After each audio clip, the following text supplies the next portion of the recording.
Hey there, and welcome to Horribly Off Topic, episode number 28 with Chris and Steve. This week we are sponsored by Nationwide Insurance. Nationwide, your kid just died. Did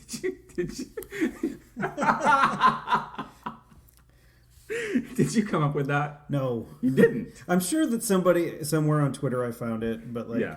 they didn't sing it on Twitter. They didn't sing it, but you sang it. Yeah. So that's what you're adding. See, I mean, there's only so many original ideas in the world, and it's all about what you add to them. Yep. So I think you could take a little bit of credit. Thank you. A little bit. You're the best. So yeah, I got it. It's funny because I was at work on Tuesday because we didn't have to go to work on Monday because of blizzard. Because the Patriots won. Yes. Right. Yeah. The state of Massachusetts gave us the day off. They were just like by pounding us with a blizzard. Yes. So yeah, Tuesday you went into work. So I went into work on Tuesday, and one of the guys I work pretty close to he's also fashions himself a comedian of sorts. Okay. And he claims that he was the first person to have said the butler did it as the joke, because the guy reference to Malcolm Butler, I hope I got that right, who intercepted the pass on the how do you make that play? I don't know. Just kidding. Don't yell. Don't worry about it. We won on a fluke play instead of losing on a fluke play for a change. God. I know. Well, we're going to talk about the Super Bowl. I don't think there's any getting around that. So he claims that he was the one who came up with the butler did it. No, but the thing is, like, he didn't. He's an older guy, so he's like, he's in his 50s, so he's not. I bet you my dad went to the bus company on Tuesday morning, and he was like, you know what? You know who was the first one that said the butler did it? It was me. Yeah, so it was probably every 50-something guy said that. Yeah. Even though they probably all came to the same conclusion at the same time. Yeah. All had that little light bulb go off on their head. Now, did he claim to also, put it together with the butler did it in the end zone with, what the hell? Because I saw an extended version of the joke. With the football? With the football, yeah. I mean, did he go that far and say... I don't think so. Because that's my dad, right? He's like, well, the other guys said the butler did it, but what I did was I added clue to it. Clue to it. I extended the metaphor. I finished the metaphor. You know what? I was listening to somebody talk about board games a little while back, and I was just kind of going through my brains, and I'm like, I don't think I ever sat through an entire game of Clue. Really? Yeah. Clue was a pretty popular one in our house. I think there was maybe I'm wrong, but I think we were less likely to get into a knockdown, drag-out fight over Clue than we were over, like, Monopoly or Risk. Well, Monopoly or Risk are just made for just angry situations. Because, like, yeah. Monopoly, like, I actually saw a documentary on this a really? couple of years back. It was sort of about how people playing it professionally, which is something I didn't know happened. I did not know that happened either. So yeah, they have little conventions and people play Monopoly and they win real money. Yeah, not just the Monopoly money. So yeah, they got to get into that. But they just, of course, went into the history of the game, and it was originally made as a way to show people this is why capitalism is shitty. Right. Because, like, if you have just one person getting all of the stuff and then everyone else is poor and destitute, this is what happens. Yeah. No, I don't. You get fucking angry. You look at the game, and I think based on the artwork on the cards, based on the game mechanics, yeah, absolutely, it's not a pro capitalism kind of game. A lot of people think that, but you look at what happens when, or what kind of emotions that game elicits, and you're like, wait a minute. You're like, basically, I'm trying to make it so none of my friends have any money anymore. Yeah, I steal all their stuff. Yeah, and then I have all the stuff, and then what? Then what? Well, if I steal their football... Then the game is over. Then you can't do anything anymore. Yeah. So if, you were a guy that got all the stuff... Yeah. Guess what? The game's over. Because there's no more stuff to get. Yeah, and all your friends' little dogs and horsies jumped off the Golden Gate Bridge. And yeah, they're all dead, and you're alone, and you have a bunch of money and no one to share it with. Yeah, so that sounds lovely. This is why, I'm not saying that communism is any better, but maybe somewhere in the middle. Maybe. it could be good. Maybe. Yeah. So you never played Clue? I don't. I think I remember starting games, but I don't know. I think they tried. My parents tried to get me to play it when I was too young. Yeah. Okay. And I didn't get it. It is a complicated game, and we have a version of it. What bums me out is the version of it that we have sitting in our closet, which we have never played. Simpsons Clue or something? No, it is Harry Potter Clue, which seemed like a really good idea at the time. We were way into Harry Potter, and that was the Christmas that we got a ton of board games.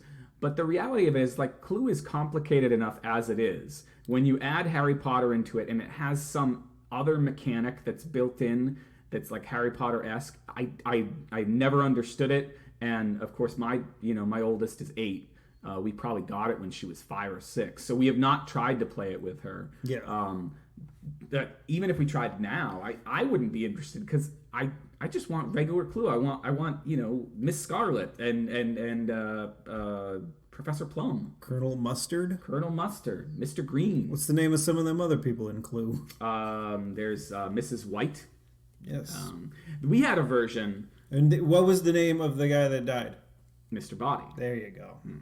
I knew that. I don't. We had a version at my parents' house called Clue Master Detective, which did introduce a couple new characters and maybe a different board and maybe a slightly different mechanic, but it wasn't too much more complicated.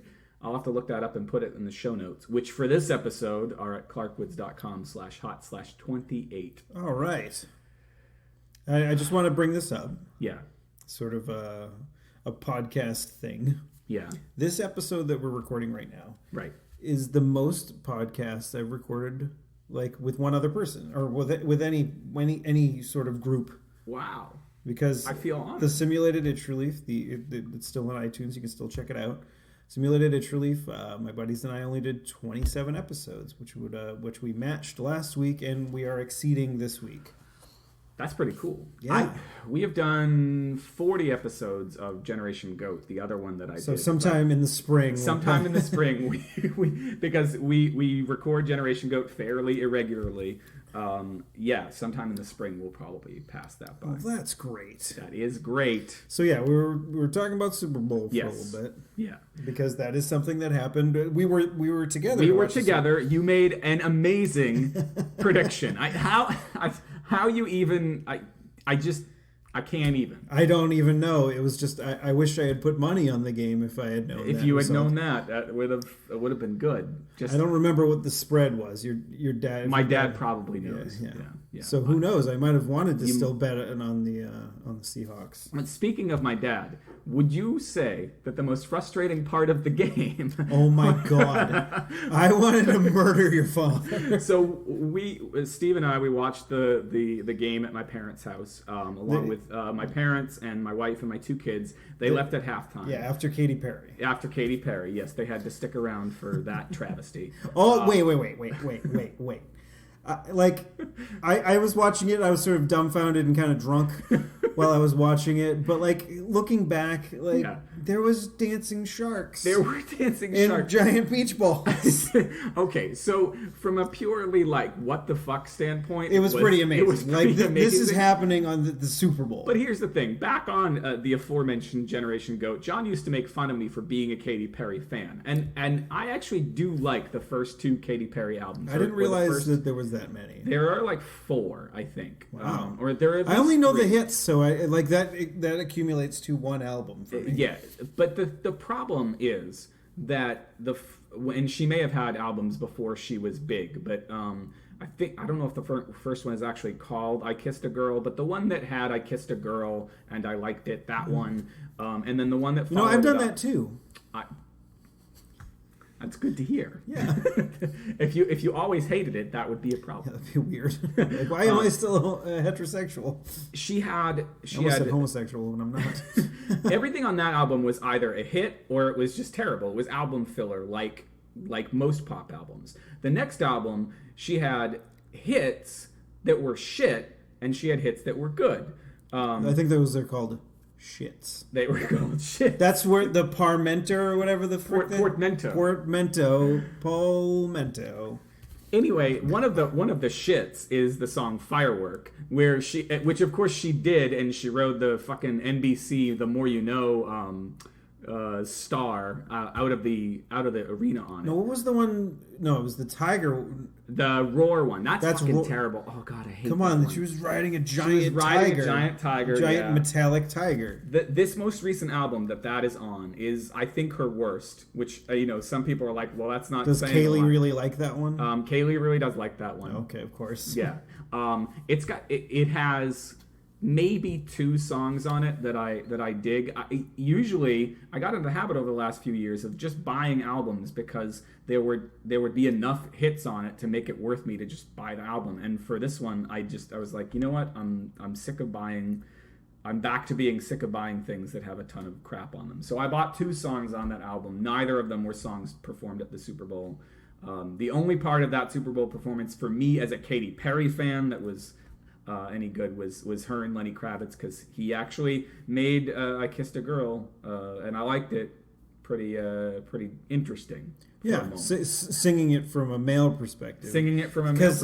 Which ruins the whole. Yeah, it doesn't necessarily make the song make any sense. Yeah. I mean, you would hope Lenny would like the girls that he, or like it when he kissed the girls. You would hope. Homosexuality is wrong. I'm kidding. Holy shit. My goodness. So, my dad. That was subtle, right? But we were watching the game at my parents' house, and my dad had so you had football squares. A football square. I can't even explain how the fuck a football square works. I can. All right, you go. Because I had to experience this a couple years ago. So football squares, I think most people are familiar with the normal ones. You pick a square and then you get assigned the numbers. Mm-hmm. Because if you just pick the numbers, everybody would pick the good ones, and then no one would. Yeah. Yeah. So these ones it was set up a little different. Right. So normally it's the person with the numbers gets it at the start of the game, the end of the first quarter, the half, the end of the third, and then the end of the game. The quarters get a certain amount of money, but the half you get a little bit more, and then the end of the game you get the most. Right. So your dad had 0 and 0. Yes. So he won automatic. I think he won $100 just for the game starting. Just for the game. But this other this other aspect was every time the score changed. Right. Whoever was that person would win a little bit of money. Yeah. But I think what really made us all angry, and my mother got really pissed off at him, especially as the game went further on, I think it was close to the end of the first quarter when Brady threw the pick. They were down near his first pick. They were down near the goal line. Yeah. And my dad was just like, just hold off just till the end of the quarter. And he said something, and that was when Brady threw a pick where we would have been up 7-0. Yeah. And we were all like, "What the fuck is wrong with you?" And as if him flapping his gums has any effect on the game, but it made us feel better to yell at him instead of yelling at Tom Brady, who we can't yell at. Yeah, and of course he was laughing because he thought it was hilarious. You know what? I think sometimes my dad laughs not because he thinks it's hilarious, because it's his nervous reaction to whatever. He's like, oh shit! Oh, we were all just shooting daggers at him. We were really mad. And then I banned him from talking until he scored again. A couple of times. You had to do it more than once. I'm like, you cannot talk again until we score points. So that was one aspect of watching the game that was interesting. And of course, what else to say about the game itself? I don't know. I turned into a massive bummer at the beginning of the first quarter, and your mom was like, "Well, that's not nice things to say." It wasn't going well, yeah, but it was. There was a, and then when it started to seem like it was going to go well, then we had the problem with my dad again jinxing things, and then the friggin' circus sketch. The circus sketch, holy fucking shit! It was just, if you're from New England, you've now lived through 2 of these, and then you're like, oh wow, Tom Brady just came back from the biggest deficit in Super Bowl history. Nobody had ever come back and won from 10 points down. Yeah. He's just gone on 2 successful drives, and all we need to do is just ride this out for like 2 or 3 minutes. And so, I forget what the first play of that drive is, and we'll have to link up. NFL Films has a great, there's a great thing I've seen online, which is like the last 12 minutes with like audio from the sidelines, just hearing people's different reactions. So I think the first or second play on that drive is Marshawn Lynch just like thundering through the line and like getting a huge gain. Yeah. Right? And you're like, God fucking damn it. And then, as if that isn't bad enough, then either the next play or the play after that is that fucking trick catch. And just like, what the actual fuck? See, like, there's a lot of things in football that drive me nuts. Like someone will actually catch a ball. Yeah. Like, while they're standing up. Yep. But, like, both of their feet won't touch the ground. Right. So, therefore, it's not a catch. Yes. But this guy falls over and has the ball fall on him, and all of a sudden, that's a fucking catch? It bounces from, like, hand to hand. I think it might have bounced off his chest once. I mean... It could because it never touched the ground? It never touched the ground. Yeah, the guy that caught the ball, it never fucking touched the ground. It's just... I So, like, just the palpable tension in the room and across everywhere. And your mother, to her credit, had said earlier in the game, it's like, the Seahawks haven't thrown an interception yet. And she was just waiting. She was just trying to jinx them. Like she was trying to jinx them. Yeah, my mother here. So we can, Seattle fans out there can blame my mother. Yes, because she was like, well, they still haven't thrown their interception. And then, sure enough, that's how the fucking game ends. That's how the fucking game ends. And it's on your mom. Your dad tried to ruin everything, but your mom fixed it. It's my mom is the one who, we always credit awesome things to my mom. That's just the way that it goes. She made us some pork and she did. It was tasty. It was great. She made the kids hot dogs. She did. And cut them up for them too. Cut them up. That's what my mom's like. Yeah. And she got us a Super Bowl victory. She did get us a Super Bowl victory by continuing to remind us that, hey, the Seahawks haven't... Is that the only pick they threw? I think it is the only pick they threw the entire... And that's not the one you want to throw. That's not the one you want to throw. And people have gone nuts over analyzing like the day after, I saw I don't know if it was a GIF or a JPEG or just, I don't know if it's a still image or a moving image of what the Seattle quarterback must have seen. And they're like, yeah, you would have thrown that too. But why did you throw it at all? Like, you had just seen a couple of plays earlier, Marshawn Lynch just go right down the field. And I've seen statistics that Lynch hadn't been great on the goal line. So here's my theory. Yeah. Because the Pats should have taken a timeout after that initial rush to the goal line, which we stopped them. Right. So we could have gotten our bearings. He was hoping for an incompletion? Is that what you're thinking? Yeah. Yeah. So stop the clock. Mm-hmm. Yeah. Now, I think I might have heard that too. Obviously he's hoping for a goddamn touchdown. Right. But if he doesn't, then it's an incompletion. It's an incompletion, and then we get one more play. Or I think they had two more plays. Two more plays. Yeah. I mean, they obviously going to go for it on fourth down. Yeah. Because a field goal isn't going to cut it. Yeah.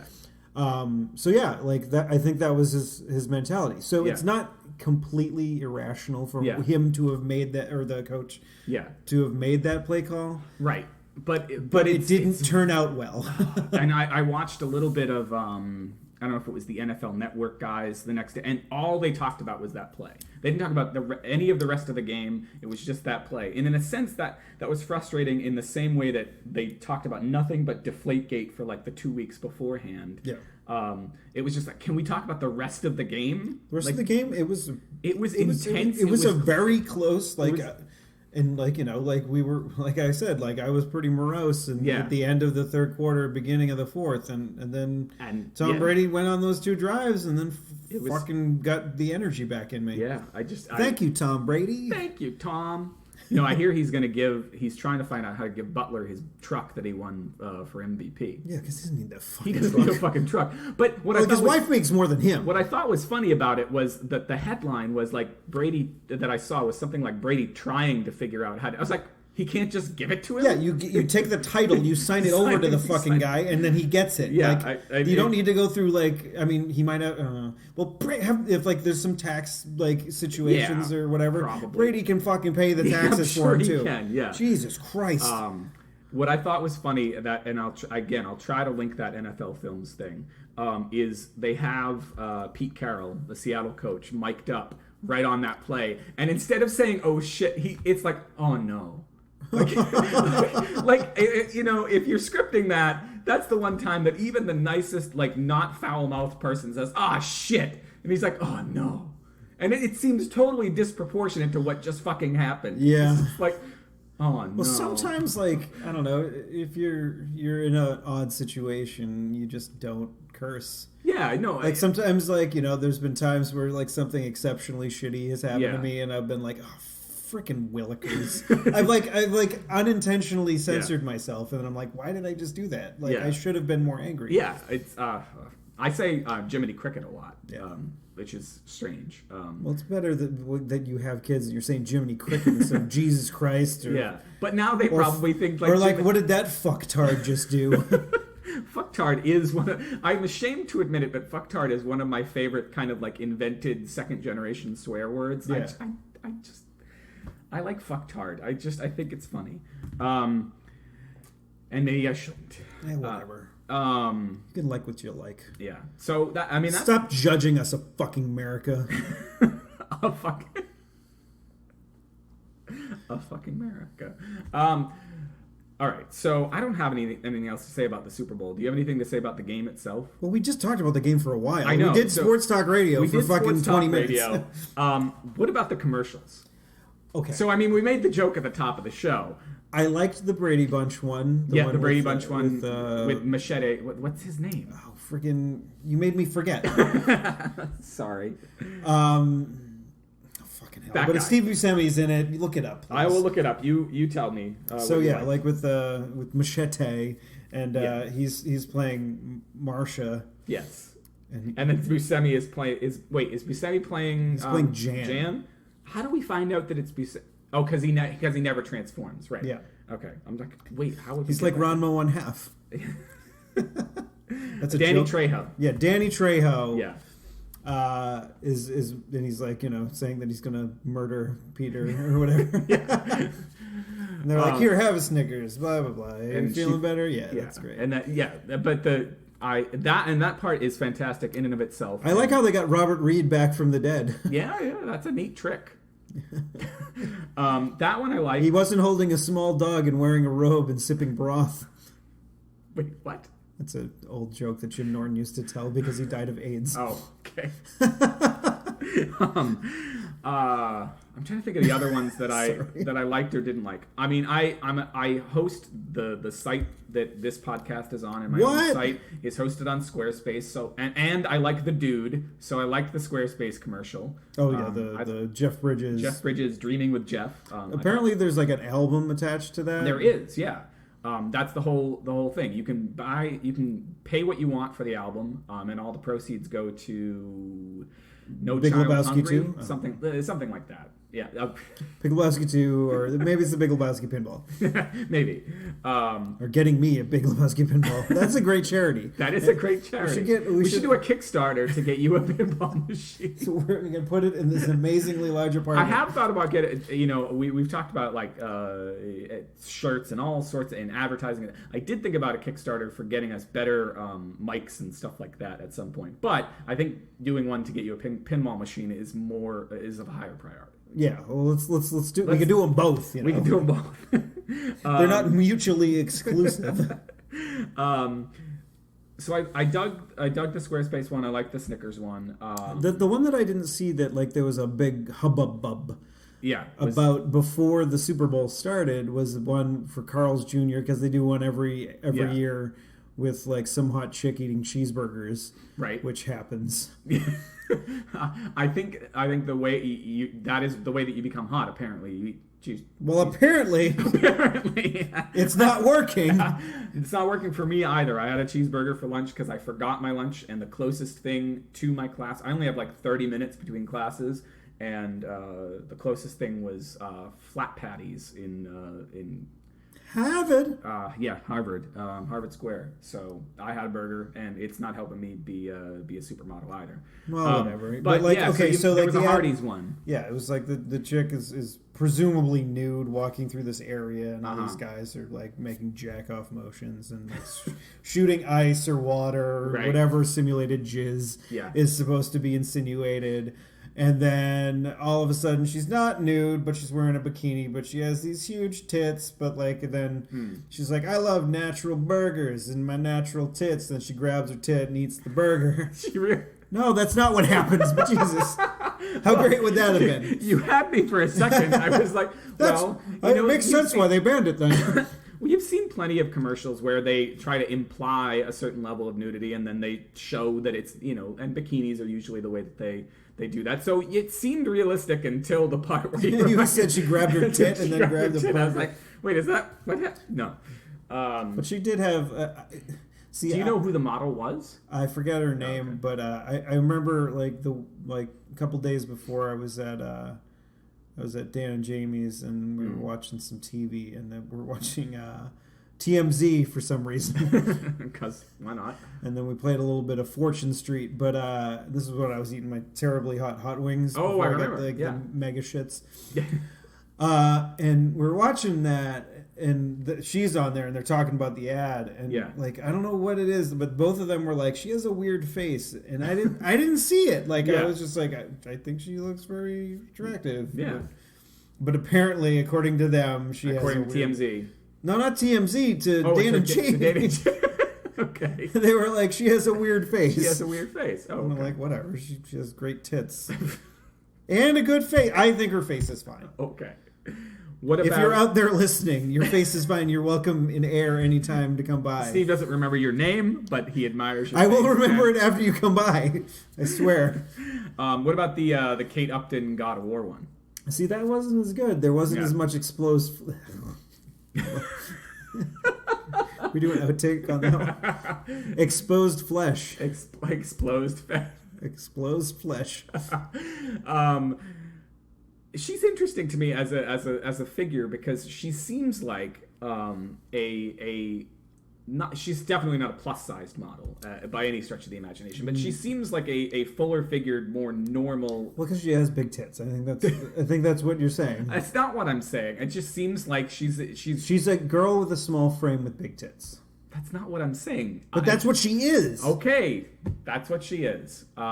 But I've never understood those ads, because she seems to have nothing to do with the game. No, she has nothing to do with the game. She's there because she is an attractive lady that people will be like, "Ooh, I know her." But it's not. But isn't it sort of deceptive advertising? Like you're not. It's. Hold on, sir. But there's advertising has never done anything deceptive before. Thank you for exposing these advertisers as the frauds that they are. Have you ever watched fucking Mad Men? I watched. Did I watch a season of Mad Men? I don't know. I haven't finised watching it. I watched a little. So they were doing it back then. Yeah, I know. That's what advertising is. It's bait and switch. I get it. I just master bait and switch. I saw a video. You speaking did? Speaking of women and sizes throughout. I saw a video that depicted women's like ideal body sizes throughout history, and it was kind of interesting. Except for the fact that it wasn't interesting. Like, why is it kind of interesting? It was kind of interesting. I don't feel like it. I don't know. I'll have to watch it again. Well, just explain it to me, and then maybe I can tell you if it's interesting or not. It started in the Renaissance, I think, period, and it was video of a woman who, maybe even earlier They didn't have video in the Renaissance. It's a video of a woman who would have been considered classically beautiful in the Renaissance, or maybe it started earlier. Maybe it was classic Greece or whatever. Goes throughout history. Huge heinies, because they like butt sex in Greece. Is that racist? I don't know. It's a little ping pong. At any rate, an interesting video. I'll link it in the show notes. Any other commercials that you thought were... I want to talk more about these plus-size ladies, apparently. I don't want to talk about the plus-size lady. Apparently, Sports Illustrated, I don't know, I saw some controversy this week about whether or not the plus-size lady... There was supposedly a plus-size lady going to appear in Sports Illustrated, and then somebody I know who is sort of a vocal critic of that sort of thing was like, she's not really plus-sized, and I was like, well, why are you getting down on her for not being... Like, what's... I think the issue that people are having is because I think I saw something on Yahoo News when I was I mean, isn't the whole idea I had a little bit of downtime at work. Isn't the whole idea that she's beautiful regardless of her size? Like, yes, but I think the thing is, like, she's curvy, but she's also very tall. Yeah, so therefore she's more proportioned. So she's not technically plus size. Like, well, I don't know. She probably. Weighs more than the average gal because she's bigger. I don't get it. Like, I try to follow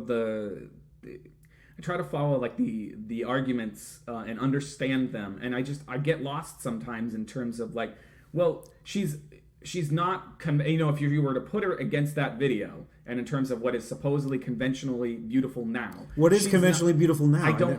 I watch the fucking video. I think it was somebody who was it might have been like a Kate Upton kind of person, somebody who was sort of smaller framed but with the curves again. I guess. But I'm saying even if she's anywhere outside of that continuum, isn't that what we're trying to celebrate? That she's outside of the continuum of what's supposed to be beautiful, and do we have to nitpick that whether she's actually plus sized?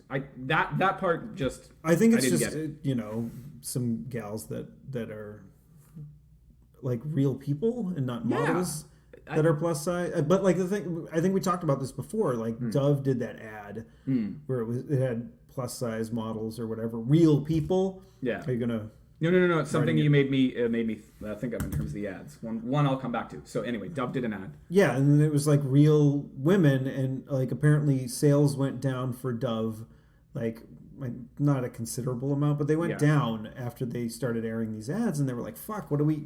I guess we can't." Like they thought that was good, like they were doing something great, but like it wasn't working. Yeah, so the sales go down, so they have to adjust. Yeah, so they have to be like, "Oh well, here's hot people again. Enjoy." Yeah. I don't know. I know. I might be talking out of my ass. As I often do. One of the other ones that I thought was effective, although my mom had a weird look on her face when it came on, was the Always ad, the one about. Well, I didn't know it was Always until the end. Right. I think that's what I started laughing. That's what threw my mom. I think was like the message of the ad was I think pretty good. Like it was like, what, do this like a girl, do that like a girl, so on and so forth. And then they have younger girls. They tell younger girls to do the same thing, and they do not fall into the cliche or the stereotype. And that's kind of uplifting. And then it turns out to be a tampon ad, and I think that's what throws. It's always tampons or always pads. I can't remember. I don't remember. Or maybe they're both. I've never used one, so I can't vouch for either. I have a dumb story that reminds me of. That I've never used a pad? No. About my first time buying sanitary, female sanitary products. You do live in a house with all ladies. I do, and I'm sure that, so first time was definitely not the last time, and I'm sure I'll be buying them for quite some time to come. But this is when I think... Is that how you come? Oh, God. I don't even know if I should tell the story now. Oh, God. I just completely derailed you. I think one of the reasons that I knew that my relationship with Stephanie was getting serious was the first time that I had to go and buy her pads. And it was... We were on vacation up Castle in the Clouds. It's like in the White Mountains. I've been there. You've been there. Okay. So we're in Castle. It's a giant mansion at the top of a mountain. And I don't think she would mind me telling this story. In case you're out there, listeners, wondering, she gets her period. She's not necessarily. She's prepared. A human being, woman. She is a female human being. Wow. She got her period. Oh. She was not necessarily prepared. We were on our way back from a camping trip, so maybe she thought it was going to come later that day or the next day. Did you go to Ben Franklin's? Or? We did not. So we stopped at the bottom of, like right outside of Castle in the Clouds at the first convenience store, but she's not feeling well. So she asks me to go in and buy them for her. And I had an initial moment of trepidation, and I was like, no, this is just what you do. And that was the moment I was like, I guess I'm a grown-up now, and I'm in a grown-up relationship because I'm going in and buying pads for my girlfriend. Yeah. I remember I took a lot of shit back in the day when I think I was pretty broke at the time, as I was in most of my youth. Yeah. Where most of the time I would give people rides so they give me money so I could buy cigarettes and gas. Yeah. And one time, like, I didn't have any cash, and then, like, someone just gave me some cigarettes, but they were the lady cigarettes, like the Virginia Slims or whatever. And I was smoking them, and I took no end of shit for smoking these long, slender cigarettes. And I was like, Dame Edna. I'm trying to imagine that. Oh, my word. Of course, the commercial, to get back on topic, because we got horribly off topic. That means you need to drink an entire bottle of whiskey. Not you, but the listeners. The one that everyone was talking about afterwards was the Nationwide ad. We did bring it up at the top of the show. We did bring it up at the top of the show. There was a great. I mean, it's the subject of many a meme, many a GIF. What was the one that I just had up? I would have run it with. Shit, I lost it. Lynch. I would have run it with Lynch, but I died.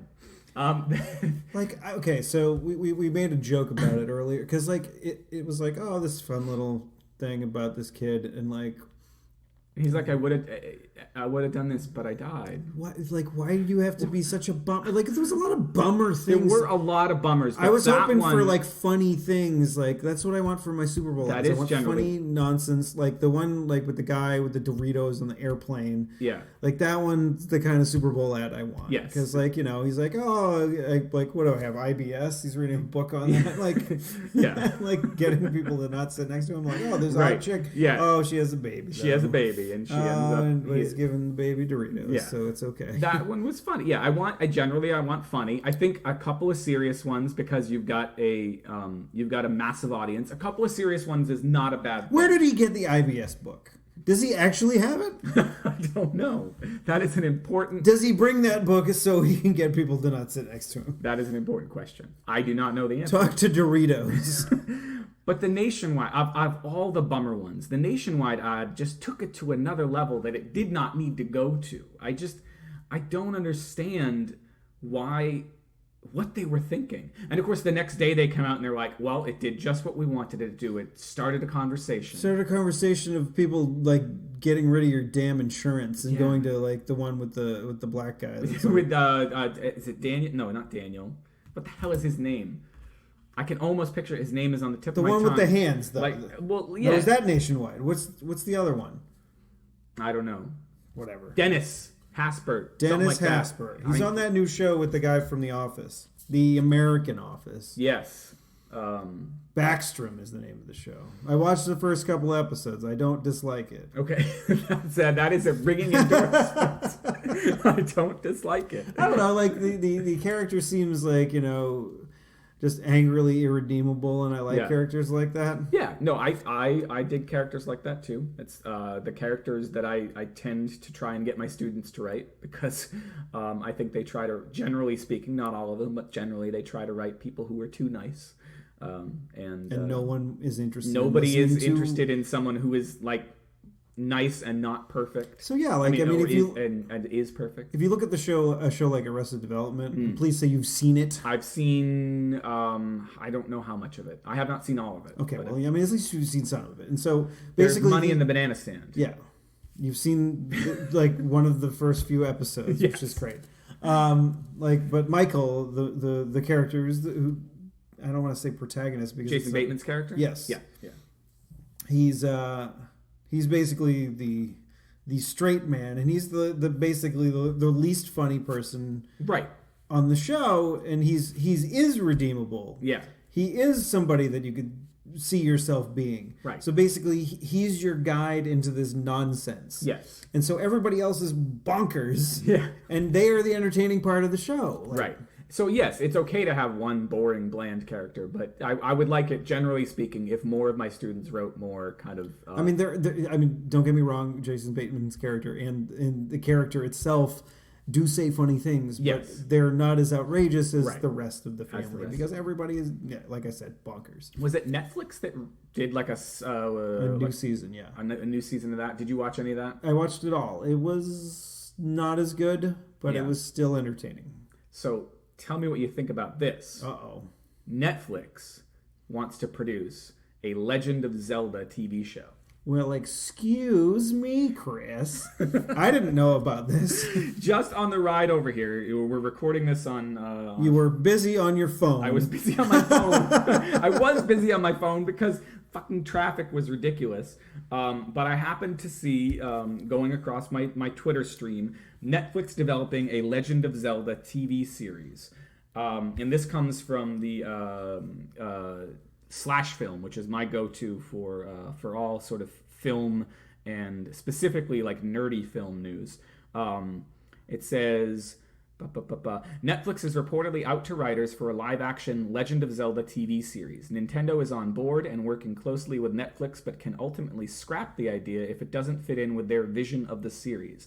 Apparently, the streaming provider sees this as a kind of more family-oriented version of Game of Thrones. Way more family-oriented. Jesus Christ.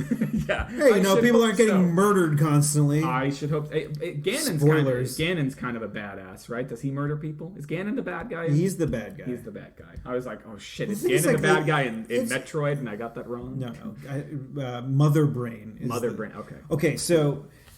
I knew a kid whose last name was Ganon in elementary school. What? I did. He was nice to me sometimes. Was he shaped like a pig man? He was not. He was nice to me sometimes. He was mean to me the rest of the time. All right. So, okay, here's my take on this. It's like, I mean, it's a cool idea. Yeah. But like that quote that I did when you first told me the news was from like the animated series from like I think it was 88 or 89 or that was on Super Mario Brothers, right? It was like Super Mario Brothers Super Show, right? Which had Captain Lou Albano and whoever the hell the guy was that played Luigi. I'm sure you can put that in the show. I'll try.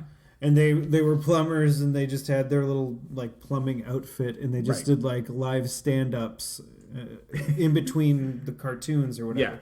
And every Friday it was the Legend of Zelda cartoon. Right. And there was always this weird, like, I don't want to say sexual tension because it wasn't really sexual, but there was like, like Link and Zelda liked each other, but they were just constantly annoyed at each other kind of thing going on. Right. So like if the cartoon had continued for enough seasons, they would have just totally just boned. Yeah. Like they just because that is the way that it works. Generally speaking, you want to know who is going to end up together in any sitcom, any whatever. Any series at all, who's annoyed with each other at the beginning. By the end of the first or second season, they're going to be in a relationship. By the end of the third season, they're going to break up. By the end of the fourth season, they'll be back together. And married and kids and blah, blah, blah, blah, blah. Yeah. Little Links and Zeldas running around. Exactly. But, yeah, so, I mean, I don't recall it being bad, but it wasn't necessarily great. Yeah. I saw a tweet go through in the aftermath of this announcement where the person was like, I hope that if it's bad like the cartoon was bad in the sense that it become kind of a cult classic as opposed to just being bad. And like, okay, so Nintendo's like, oh, we'll pull the plug if it doesn't like fit with the brand or whatever. Yeah. Like, fuck you. You let Captain N the Game Master happen. So like, I'm sorry. You This has got to be like 10 times better than that. If you get like a decent writing staff and people to play get some like Hobbit people to play. Yeah, why not? Play the Zelda. But Link. Which version of Link do you end up with? Do you end up with like fat little squat Link, or do you end up with like I think you're gonna get Link? You're gonna get tall emo Link. You got to get that for the chicks. Yeah. And then who else? I mean, who? I mean, you got Link and Zelda. How is it Game of Thrones? That's like, how is it family oriented? Well, Game I've of been Thrones? playing a lot of because I've been playing a lot of Hyrule Warriors, which is the I probably mentioned it before, but like the Dynasty Warriors game mushed up with Legend of Zelda, like they did with the One Piece games. It was Pirate Warriors, right? And then, blah blah blah. And there's a lot of characters. I didn't realize that so many of them were female, and so like Leo came over and we went and did. No, we were gonna do karaoke. No. I think we just went for drinks at Carlin's. Yeah. So we just went for drinks at Carlin's, and I was playing the game before he showed up, and he's like, "Why are you beating up on so many women?" And I'm like, because I was playing as Link, but like, you know, all the enemies in this particular level were all the other characters that you can play as, who are women, and I'm like, I didn't realize how many like women characters were in this game. So yeah, that's progressive, right? I think so. But yeah, what the fuck was your question?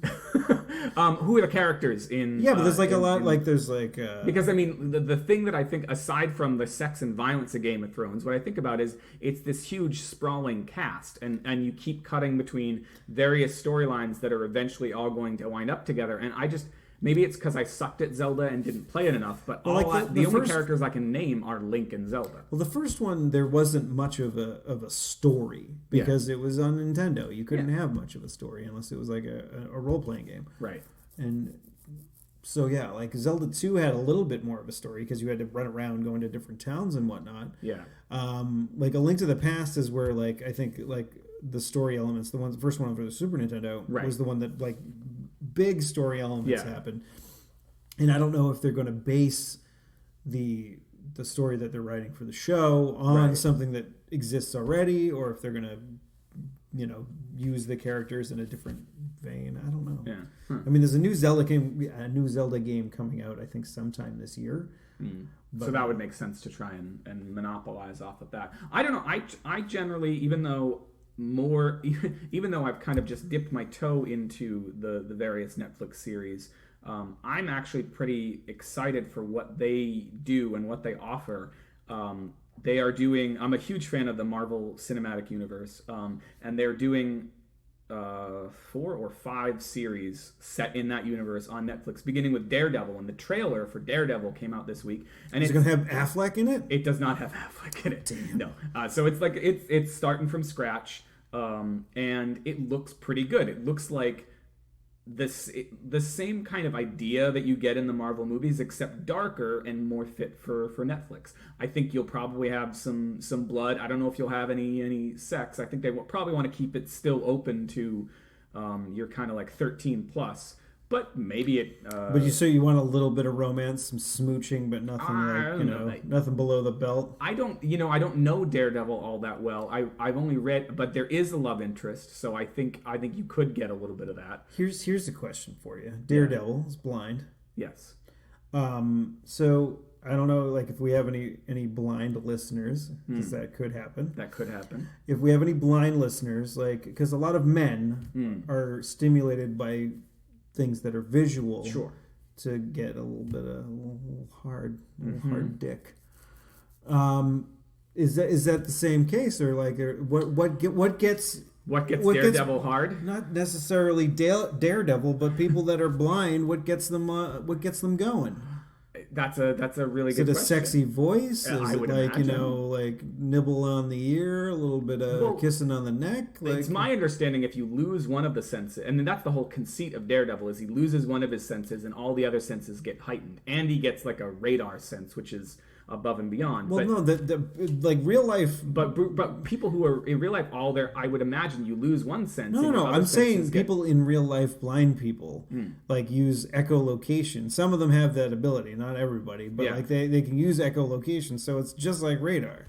Sure. I mean, I don't imagine it's quite as heightened as Daredevil. As Daredevil, no. But So what I imagine is that a sexy voice, like a voice that's sexy to you or I, is you or can I just fuck that up? A voice that's sexy to you or me.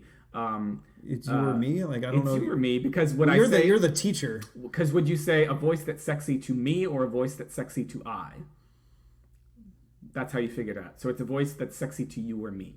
No, but when you're listing like people, it's like so and so and so. I thought you did say I. You always have to take apart the sentence and say, okay, so if I say a voice that's sexy to you or I, right? Like that, in theory, that makes sense, right? But take away the you or part and just make it a voice that's sexy to I. That doesn't make any sense. Maybe you're talking about your eyeball. At any rate, a voice that's sexy to you or me, I would think. And again, if there's I would love to hear from a blind listener if there happens to be one out there. I don't think there is. I don't but think there like is, but... send this to your blind. Wait, how the fuck would you send it? Like how do I don't know. I can tell you a little bit. I mean, I know I have known blind people. I've known. We'll get them to listen to the show, and then they can fucking tell us. There are people who have different levels of blindness. No, I'm talking about like blind, like blind, can't see anything. Blind. Yeah. They can. Blind people have computers, so they can have things read to them. I think that's probably. So it's like people read the description of this podcast. Yeah, I mean, that's where, be like, I definitely don't want to listen to that. Yes, there's voice stuff built into every Mac. There's probably built in every PC too. I don't know. So yeah, somebody could email it to their blind friend. Okay, get your blind friend to listen. Like set them up and tell us what turns them on. Long story short, too late. I think a sexy voice is going to be even sexier to a blind person because of the heightened senses. That would be my guess. What if it was Helen Keller? I don't. Well, she doesn't have a penis to begin with. She also can't speak.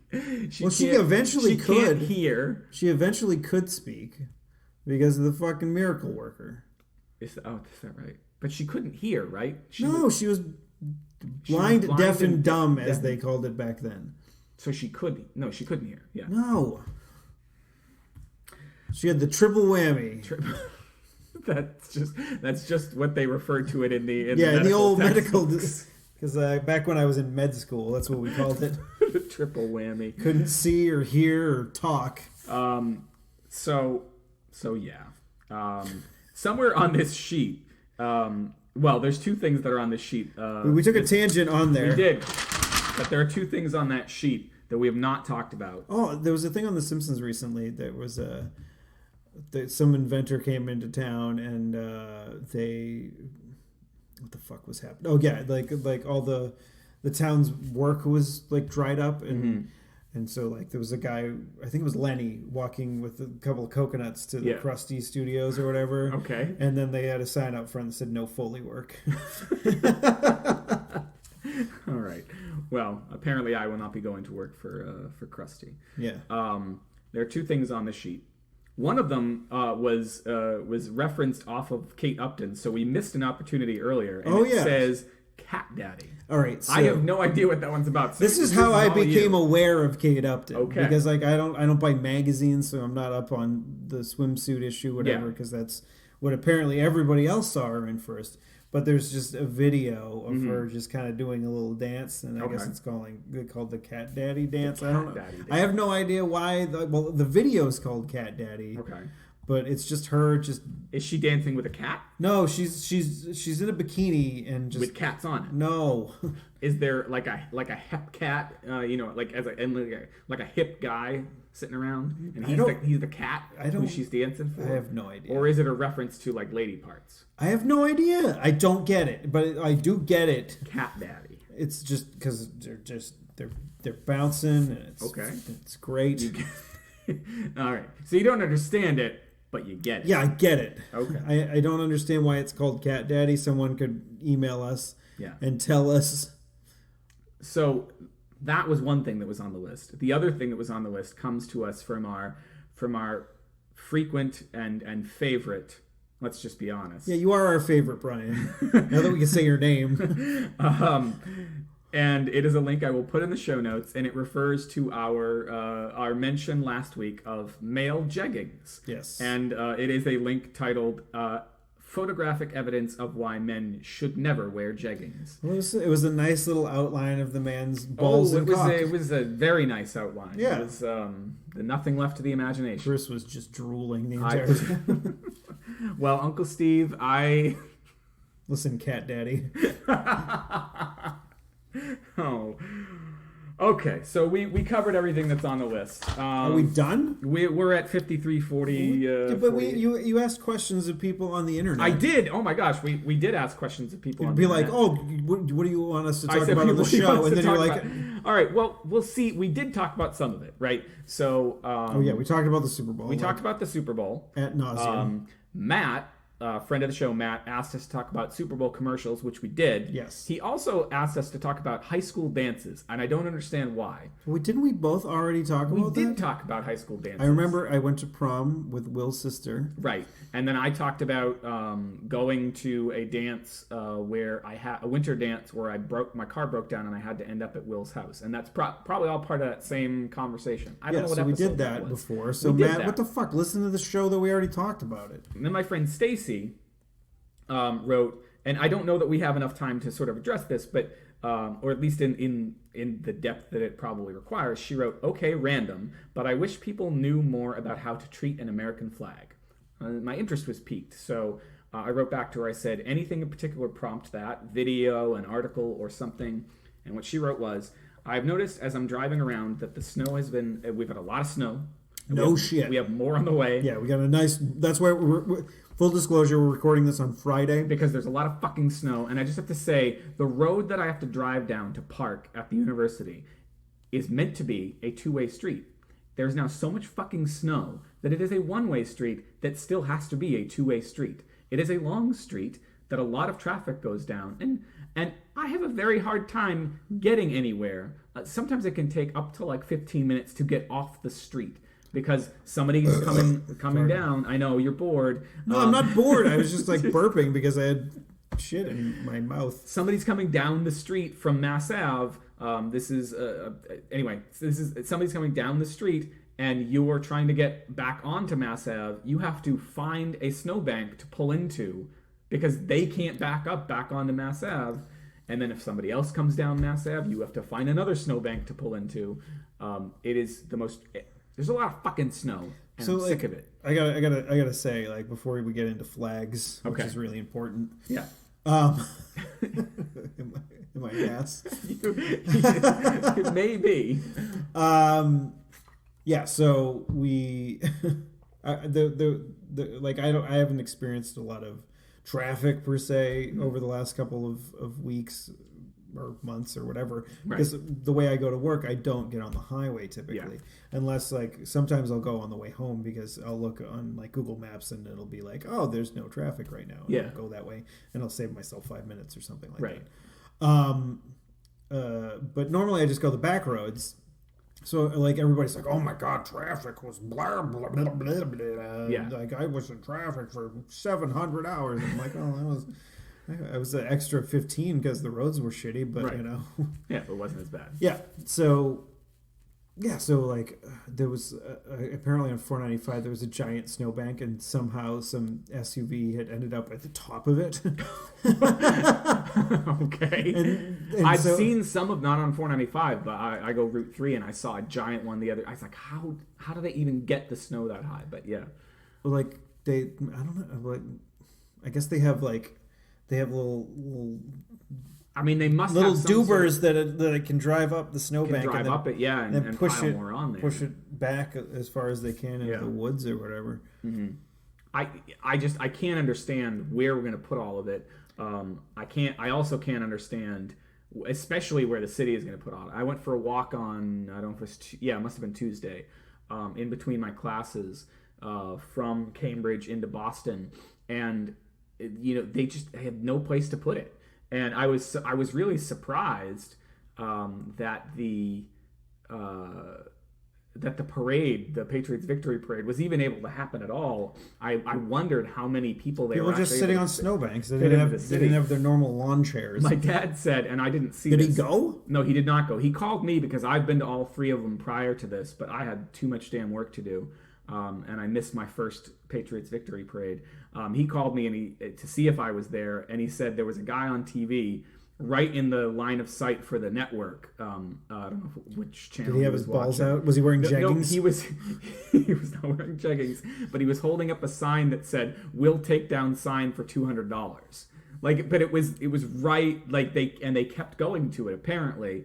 That guy's pretty smart. I don't know if they eventually paid him the $200 to make I would have him gone with $2,000, but you know. I have lots of stories about Patriots parades, but let's get back to flags. To flags. So Stacy wrote, I have noticed as I'm driving around that snow has been plowed, snow blown up people's flagpoles. This leaves the flags laying in the snow, which is just wrong. Generally speaking, I don't think people are aware of things like keeping a flag lit at night or bringing it in during bad weather. So I have to confess, like these things were coming in while I was in class, and then I was driving, and then I was here, and now we're doing the show. So I haven't had time to look it up. All I remember about proper care of the flag is from Boy Scouts, and like the things I remember are like folding it. You fold it, and I remember like we got into trouble if we folded it even like mildly incorrectly. And it's not supposed to touch the ground. That was the other thing we would get. But is it okay to touch snow? It's not. I don't think so. Ground. I think that's her point. Is that it's not because it's connected to the ground. Yeah. I mean, I think it. And also, have you seen how much fucking snow? I mean, how much fucking dirt and sand is in there? Like it's. I get that, but like there's people that can't get out of their fucking houses. Yes. They're really going to be that concerned about a fucking flag? I don't know. I mean, I'm being devil's advocate here. Right. There was and I think it was an older couple, and of course they got older as time went on. When we were kids, down the road from our bus stop, and they had a flag, and I think he raised and lowered it every day. But I try to imagine that guy, especially in his older years, and what he would have done. I think he absolutely would have wanted to get out there and take proper care of it, because I think it is a thing. It's a generational thing that's probably kind of lost now. Because if I didn't go to Boy Scouts, I wouldn't have had any fucking clue how I'm supposed to take care of it. The thing is, like people were all up in arms a couple of years ago, and there was a funny thing on The Simpsons about about burning the flag, and how that we should ban it because America. Yeah. And the thing on The Simpsons was a thing on Schoolhouse Rock, and it was instead of I'm just a bill, it was like, I'm an amendment to be, yes, an amendment to be. And I'm hoping that they'll ratify me. There's a lot of flag burners who have got too much freedom. I gotta make it legal for policemen to beat them, because there's limits to our liberty. God. Because I hope and pray that there are, because those liberal freaks go too far. So yeah, but the thing is, like, the way you're supposed to actually, like, in a good way, like, obviously not on display, but the way you're supposed to dispose of a flag after it's like been torn or tattered or whatever, is you're supposed to burn it. Right. Well, that would make sense, because you're not going to bury it, and you wouldn't throw it in a landfill. Yeah. So yeah, I've always wondered, like, what are you supposed to do with it? You can burn it and then like scatter the ashes back to America. Yeah, I guess. Which seems better than throwing it in a landfill. Or it does seem better than throwing it in a landfill. Because we burn people when they die, too. And we don't put them in landfills. No. Well, but maybe eventually we will. Yeah. Soylent Green, I think, is probably the more rational route. No, we just we recycle them into Taco Bell. That's the thing I heard the other day. It's like Taco Bell is people. You just imagine that it's that pink slime garbage. It's actually like people. every 10th person that goes into a Taco Bell doesn't come out, and that's how we end up with our gorditas. Is that still a thing? I don't know. I never had a gordita. Have you had the breakfast there? I have not. Steph and I swore off Taco Bell a long time ago because we got diarrhea. Because we got sick like 3 or 4 times in a row. Like, we need to stop. No more Taco Bell. All right. Yeah. My old roommate had gone there like right after they started doing breakfast. He said it was deliciously awful. I can imagine. Like, I was never a big taco person to begin with. But so when it was taco night, you were not excited. I was not excited. No, I was actually the opposite of excited. I don't know what that is. What is it about? I don't like beans. First of all, well, I don't have to have beans on it. I don't really like spicy things. I didn't then. I have grown to like stuff now. So do you ever go for Mexican food? every once in a And while. I'm not saying a Taco Bell. I mean, like a real restaurant. There is a decent Mexican place in our town, but and Steph likes Mexican. Where's the? There's a is it Tortilla Flat?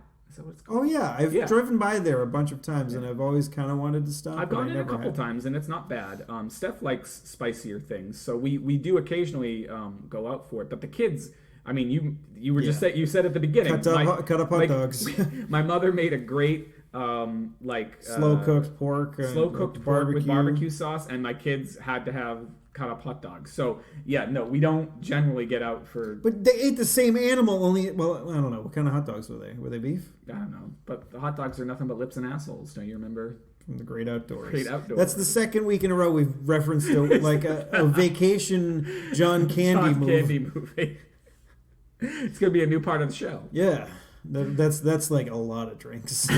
It's a lot of drinks. Like you have to drink like probably like 4 drinks if we talk about who's Harry Crumb. Who is Harry Crumb? I don't know. We should do some plugs and get the hell out of here. Okay, cool. Well, I'm gonna stay because this is where I live. This is Hardly Off Topic number 28. So we already said go to the show notes at clarkwoods.com/hot28. If you want to send us emails or whatever, tell us to talk about different things. Tell us that we are horribly disrespectful about the American flag and that we should be deported. I don't want to be deported. Well, but it's America. They have the right to tell us that we should be deported. It doesn't mean that we should be. Right. They have the right. They have the freedom to tell us. Yeah, you're right. I can't say don't tell us to not be. Don't tell us to not fuck off. Does that make sense? Yes. There's double negative. I should basically just say tell us to fuck off. If you so choose. Yeah, if you want to do that, go for it. We're not going to, so go. And I'm going to tell you to fuck yourself in advance. That's a preemptive strike, George Bush style. Where can they find you on the internet? I am Tuesday is Loser. All one word on the Twitter. On the Twitters. And follow me because I'm sick of having 67 followers. Let's get Steve up to 69. I would that or like up to 100. That would be neat. That would be pretty good. I am at ECC 1977. He's got way more followers than me. Could you tell some of your followers to start following me? I can tell them to follow you. But they won't because everybody I need to tweet tomorrow night about it. Follow me or retweet this if you love me. Well, we're too late to get into like Twitter versus Facebook. I'm just going to say, like, I tweeted out also looking for people to tell us what we should talk about. And Twitter is my preferred place to have conversation. But where did I get the most responses? Over on Facebook. Yeah, I know. It sucks because I hate Facebook. I hate Facebook too. I wish more people would come over to Twitter where things are not stupid. But they're still an advertising company. I'm just going to throw it out there. And there's a great video you should watch about how you are not a content creator. You are a podcast maker, Steve.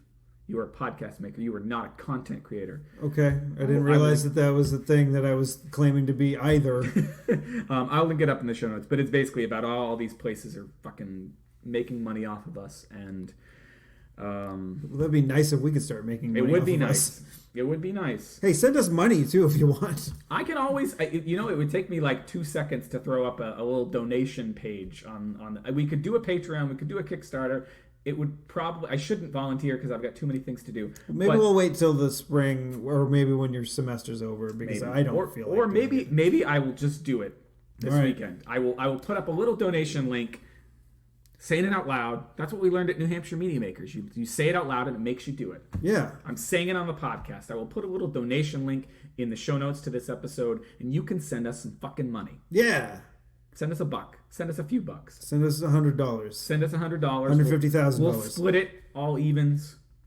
Yeah. If we get enough. Even though Steve's the talent, obviously. Oh, stop. I got off on a tangent there. Yeah, you said your Twitter that we do it hot Twitter. at clarkwoods.com. Not what I said last week. Clark at hotwoods.com. Stop confusing them. Still haven't. That's probably why we don't get emails anymore. They're all emailing that guy, and they're all end up at a nudist resort. How about hot at clarkwoods.com? That's where you send your comments, complaints, concerns. Yeah, send us messages and then go fuck yourselves. I just ripped off Bill Burr. Bill Burr. Bill God Burr. damn it. Or Fitzy. Fitzy. Fitzy from Townie News. That guy had a good Super Bowl wrap up. He also has a "Go fuck yourself" kind of as his. All right, his so we should get a good sign off. Like what is a good sign off? Go eat shit and die.